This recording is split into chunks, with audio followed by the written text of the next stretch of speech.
आप देख रहे हैं इंडिया टाउन न्यूज, भारत की बात। वर्षों के संघर्ष के बाद आखिरकार रावघाट में बीएसपी द्वारा खनन का काम शुरू करवा दिया गया है। लेकिन शुरुआत के साथ ही क्षेत्र के लोगों को जो उम्मीद थी वो धरातल पर कहीं नजर नहीं आ रही। रावघाट प्रोजेक्ट के चलते ग्रामीणों को जिन वादों का भरोसा दिया गया था, जैसे कि क्षेत्र में स्वास्थ्य सुविधाओं का विकास, शिक्षा का स्तर सुधारना, रोजगार के अवसर पैदा करना और पूरे इलाके का समग्र विकास, वो सभी वादे हवा हवाई होती नजर आ रहे हैं। प्रशासन और बीएसपी द्वारा किए गए वादों के बावजूद जिनकी उम्मीद ग्रामीणों ने रावघाट प्रोजेक्ट से की थी, उनका असर अब तक दिखाई नहीं पड़ा है। इसके बावजूद प्रशासन क्षेत्र के विकास की बात करता है, लेकिन जमीनी हकीकत में ऐसा कुछ नहीं हो रहा है, जिससे ग्रामीणों का आक्रोश बढ़ गया है। और इस मुद्दे पर अंतागढ़ में एक अहम बैठक आयोजित की गई। बैठक में ये चर्चा की गई कि क्षेत्रीय समितियों का विभाजन कर एक ब्लॉक स्तरीय समिति बनाई जाए। इससे पहले विभिन्न गांवों में छोटी छोटी समितियां बनाई गई थी, लेकिन आज की इस बैठक में ये फैसला लिया गया है कि अब एक ही ब्लॉक स्तरीय समिति कार्य करेगी और बाकी सभी समितियों को भंग किया जाएगा। पूरी खबर का निचोड़ इस रिपोर्ट में देखिए।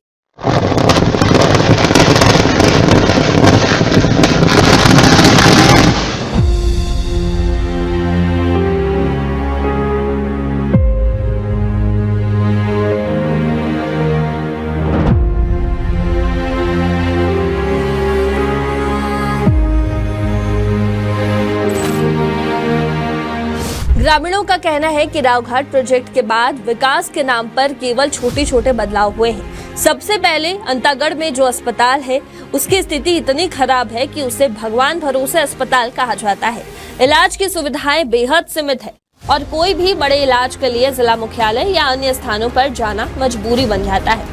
इसके अलावा डीएवी स्कूल में शिक्षा व्यवस्था पर गंभीर सवाल खड़े किए गए हैं। इन मुद्दों पर चर्चा करने के लिए भैंसगांव में एक सर्वदलीय समिति का गठन किया गया। इस बैठक में क्षेत्र के 8 ग्राम पंचायतों के हजारों ग्रामीणों और जनप्रतिनिधियों ने भाग लिया।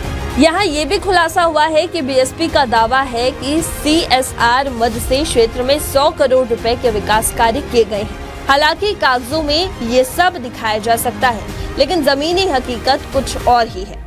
बता दें कि दल्ली राजा माइंस में लगभग माइनिंग पूर्ण होने की कगार में है। ऐसे में रावघाट प्रोजेक्ट कितना बड़ा है ये समझने में आसानी इस बात से होगी, जहां 15 सालों में अच्छी सड़क नहीं बन पाई, वहां ट्रेन की पटरी बहुत ही कम समय में बिछा दी गई ताकि अयस्क का परिवहन सुचारू रूप से हो सके। वहीं प्रभावित क्षेत्र के लोगों को मिली तो बस वादा खिलाफी और विकास के इंतजार में कटते जंगल।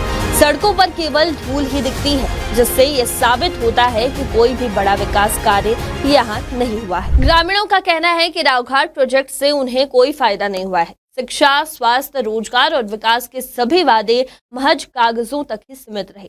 न तो यहाँ की शिक्षा व्यवस्था में कोई सुधार हुआ है और न ही रोजगार के अवसर मिले। जिन लोगों को खनन परियोजना में नौकरी पर रखा गया, उनके लिए भी कोई ठोस व्यवस्था नहीं की गई है।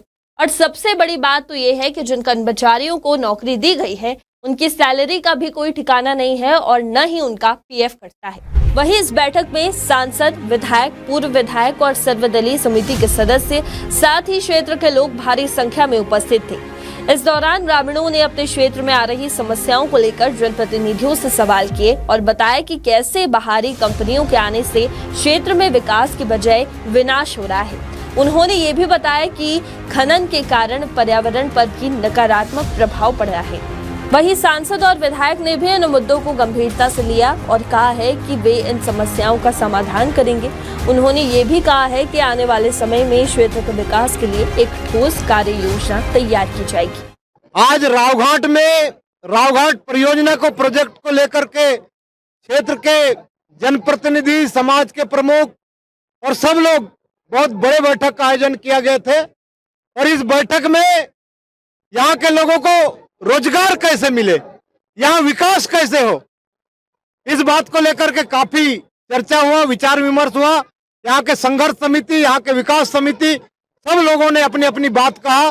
निश्चित रूप से आने वाला समय में यहाँ के देवी देवता का संरक्षण कैसे हो, यहाँ के बेरोजगारों को रोजगार कैसे मिले, इस क्षेत्र में कैसे विकास हो, इस बात को लेकर के विचार विमर्श किया गया है। आने वाला समय में हम राज्य सरकार के माध्यम से, केंद्र सरकार के माध्यम से और यहाँ के ग्राम सभा के माध्यम से प्रत्येक व्यक्ति को विकास में सहभागिता कैसे मिले, इस बात को लेकर के प्रयास करेंगे। निश्चित रूप से आपका बैठक बहुत सफल रहा। यहाँ पर भैंसगांव में, यहाँ पर इस क्षेत्र के जो करीबन 37 गांव के साथ साथ 8 ग्राम पंचायत के लोगों की उपस्थिति में रावघाट के संबंध में यहाँ पर मूल रूप से यहाँ पर 2 अलग अलग समितियां हैं। विकास समिति, संघर्ष समिति के लोग भी उपस्थित थे, उनके साथ एक बैठक, चर्चा और ग्रामीणों के साथ भी चर्चा बात हुई। आने वाले समय में इस क्षेत्र में यहाँ के विकास के दृष्टि से मूलभूत यहाँ के जो जनता के मांग अनुसार विकास काम होना चाहिए और इस क्षेत्र के लोगों को पहले महत्व में काम शुरू हो, तो यहाँ पर जो भी जिस प्रकार के भी यहाँ पर काम होगा तो प्राथमिकता पहले यहाँ लोगों को मिलना चाहिए। यहाँ के साथ साथ यहाँ बहुत सारे चीज़ों की यहाँ जानकारी नहीं है, बहुत सारे मत, चाहे CSR का मत हो, चाहे DMF में हो, जो यहाँ के लोगों की इसकी जानकारी नहीं, तो बहुत सारे जो प्रस्ताव ग्राम पंचायत की स्तर से हो, स्थानीय समितियों के माध्यम से, और खास करके आज यहाँ पर अलग से ग्राम पंचायत के साथ साथ एक ब्लॉक स्तरीय कमेटी का भी निर्माण करने की जो बात चर्चा में आई है, उसका आने वाले समय में निश्चित रूप से समझ क्रियान्वयन होगा 2025 के बाद। और इस क्षेत्र में जो कि रावघाट का जो खनन क्षेत्र, यहाँ पर बहुत सारे काम आने वाले समय में होने वाले हैं, तो प्राथमिकता के आधार पर यहाँ के मूलभूत, यहाँ के क्षेत्र की जनभावनाओं को उनको ध्यान देखते हुए इस प्रकार का निर्णय, इस क्षेत्र की भावनाओं को BSP और अन्य जो प्रशासनिक अधिकारी काम करेंगे, और इस क्षेत्र के विधायक होने के नाते भी यहाँ के भावनाओं के अनुसार यहाँ का विकास हो, हमारी पहली प्राथमिकता कर रही, वो उनसे चर्चा करके ही इस क्षेत्र का काम आगे बढ़े, इसके लिए हम आगे दृढ़ संकल्पित रहेंगे। अंतागढ़ के भैंस गांव में तमाम मुद्दों को लेकर के ग्रामीणों ने एक बैठक का आयोजन किया। ये बैठक जो है वो सर्वदलीय है, जिसमें क्षेत्र के सांसद, विधायक, पूर्व विधायक, सभी जनप्रतिनिधि इस बैठक का हिस्सा बने, जहां पर ग्रामीणों ने माइंस के वादा खिलाफी के खिलाफ आरोप भी लगाए और सांसद, विधायक की मौजूदगी में ग्रामीणों ने अपनी समस्याओं से भी अवगत कराया। और ग्रामीणों ने बताया कि किस तरीके से माइंस प्रबंधन के द्वारा उनके साथ छलावा किया जा रहा है। वहीं हमने वहां पर जो माइंस प्रबंधन की ओर से जो रोजगार पाई युवतियों से भी बात किया, उनने भी हमें ये जानकारी दी कि उनके रोजगार का कोई आधार नहीं है, ना उनका PF कटता है, ना उन्हें तनख्वाह मिलता है सही टाइम पर, और ना ही ऐसी कोई उनके पास पुख्ता जानकारी कि वो उस जगह पर नौकरी कर रहे हैं। सीधे ये कहा जाए कि बिना दस्तावेजों के वहाँ पर नौकरी भी दे दी गई माइंस प्रबंधन के द्वारा, ऐसा आरोप ग्रामीणों का है। और इस बैठक में मुख्य रूप से चर्चा ये हुई कि जैसे पूर्व में 3 समितियां हुआ करती थी, अब इस बार चर्चा में सारे मौजूद लोगों ने जनप्रतिनिधियों के मौजूदगी में एक स्वर में हामी भरी कि ब्लॉक स्तरीय समिति के गठन पर भी इस जगह पर चर्चाएं हुई। और तमाम वो वादे जो BSP प्रबंधन ने किए, ग्रामीणों के आरोप को देखते हुए कहीं न कहीं पे ये कहा जा सकता है कि वो झूठे वादे जमीन पर एक खोखले दावों की तरह दिखती है। मैं Vijendra Pandey, India Town News, Antagarh. इस मामले में सभी नेताओं ने इस बात पर जोर दिया कि क्षेत्र के विकास के लिए एकजुट होकर काम करना होगा। उन्होंने ये भी कहा है कि अगर विकास कार्य सही तरीके से किया जाए तो रावघाट क्षेत्र में एक बदलाव संभव है। रावघाट प्रोजेक्ट ने न केवल क्षेत्र के विकास की एक नई उम्मीद दी थी, बल्कि इसने स्थानीय ग्रामीणों को भी अपने भविष्य के लिए आशावादी बना दिया था। लेकिन अब जब तक इन मुद्दों का समाधान नहीं होता, तब तक रावघाट प्रोजेक्ट के लिए ग्रामीणों की नाराजगी और आक्रोश बढ़ता ही जाएगा। अब ये देखना होगा कि क्या सरकार और BSP इन वादों को पूरा करते हैं और क्या रावघाट प्रोजेक्ट अंत में स्थानीय लोगों के लिए किसी सकारात्मक बदलाव का कारण बनता है या नहीं।